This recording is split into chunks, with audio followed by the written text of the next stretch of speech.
Look for the zombie fish. Welcome to Rotten Book Review. My name is Jamie and I am going to be reviewing Bram Stoker's Dracula.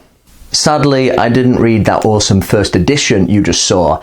I had to settle for a very cheap Penguin Classics copy. First published in 1897, this gothic horror novel didn't fly off the shelves.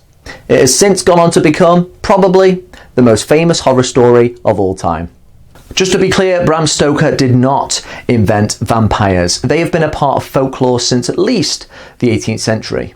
And our more modern accepted idea of what a vampire is must be credited to author John Polidori and his 1819 novel, The Vampire. And as a final prelude, after all the adaptations, your average person's idea of Dracula, what he looks like, probably differs a little bit from Stoker's original creation.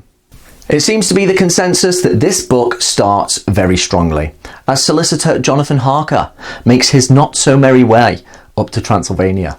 As Jonathan makes his way to the Count's castle in a rickety carriage, he can't help but feel that something seems off. And when he meets the Count and enters his castle, something definitely is off. Stoker's ability as a writer is more than evident here, with great descriptions of the barren landscape, helping to echo that hopeless feeling inside the castle with its many closed doors. In these first 4 chapters, everything's nicely rendered, it's well paced, and it's creepy.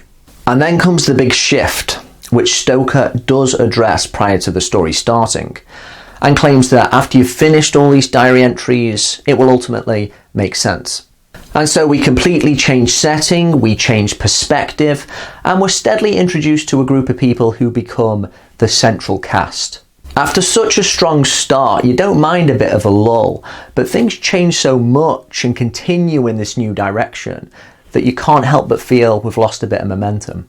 As we're systematically ping-pong between the diary entries of Mina Harker, John Seward and Van Helsing, it was the asylum inmate Renfield that kept me most interested.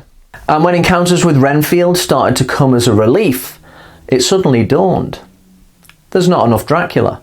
There's a few cool moments and there's some nice descriptions, but there's too much of the mundane and not enough action. The central characters become slowly aware of what's going on, and then they slowly react to what's going on.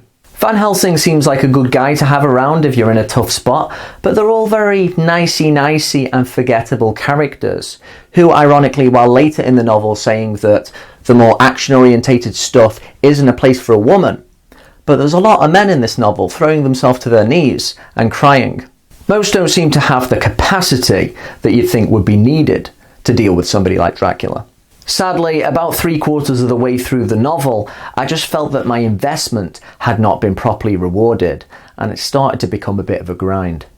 Dracula is undoubtedly a classic with irresistible ideas, with a beginning that perhaps makes it worthy of reading anyway. But all the adaptations might not just be this endless applause, but an honest attempt to try and make better what has to be a flawed masterpiece. I'm going to begrudgingly give Dracula 4 fish out of 5.